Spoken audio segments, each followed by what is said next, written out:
Combien serait louable chez un prince de tenir sa parole et de vivre avec droiture et non avec ruse, chacun le comprend.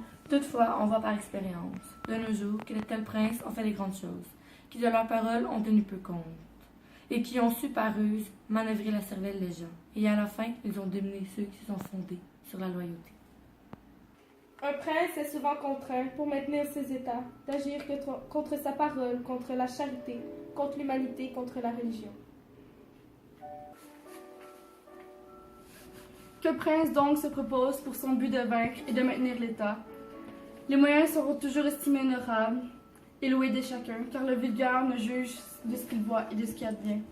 Vous devez donc savoir qu'il y a deux manières de combattre, l'une avec la loi et les autres avec la foi. La première est propre à l'homme, la seconde est celle des bêtes.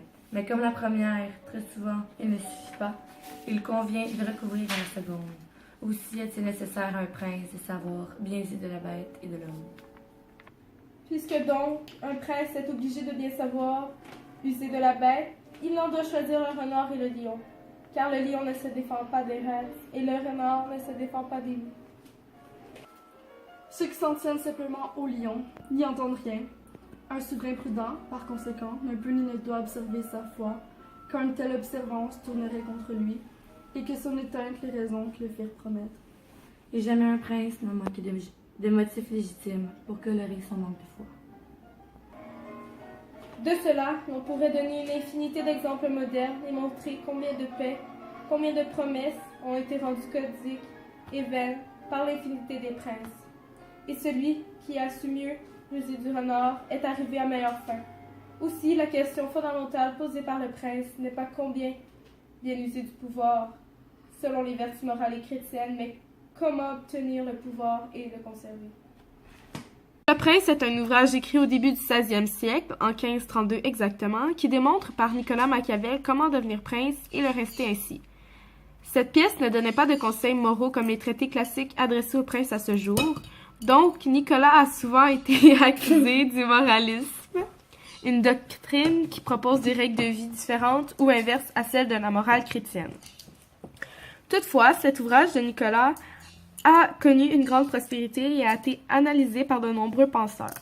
Selon Machiavel, la politique doit s'exercer en tenant compte des réalités concrètes de la vie. De plus, le roi n'hésitera pas à punir sévèrement ceux qui le contestent avec de la torture publique, par exemple.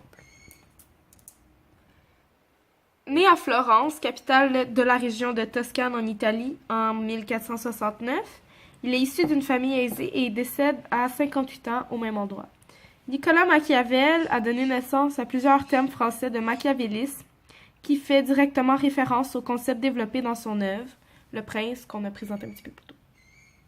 Nicolas Machiavel fait partie du courant humaniste qui met de l'avant l'être humain plutôt que les valeurs religieuses et lutte donc contre la corruption et la tyrannie, la différence de sa patrie, ce qui le pousse à écrire les œuvres comme Le Prince et la politique et tous les problèmes que cela amène. Il fait en sorte que ses œuvres sont créées avec ceci. Nicolas Machiavel vit à l'époque des guerres en Italie, de 1494 à 1527, où les gens comme lui rêvaient d'une Italie unifiée, dans laquelle la paix et la stabilité seraient garanties. Il dit que pour arriver au pouvoir, l'État doit jouer de façon malhonnête, machiavélique.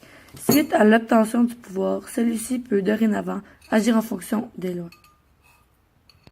Comme on pouvait le voir dans la pièce Le Prince, les thèmes abordés sont souvent ceux de la politique, le pouvoir et la corruption.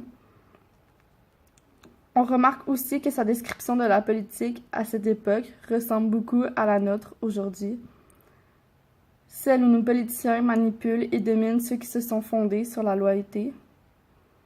Nicolas Machiavel a, selon moi, évolué la société dans laquelle il a vécu, puisque ceux qui lisaient ces textes devaient être d'accord avec ses réflexions sur leur société. Malgré tout, la majorité des gens voulaient que le pouvoir soit utilisé selon les vertus morales et chrétiennes.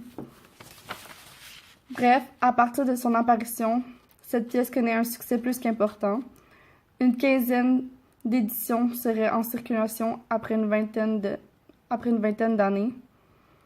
Lorsque les premières traductions françaises font leur parution, elles suscitent de nombreuses critiques.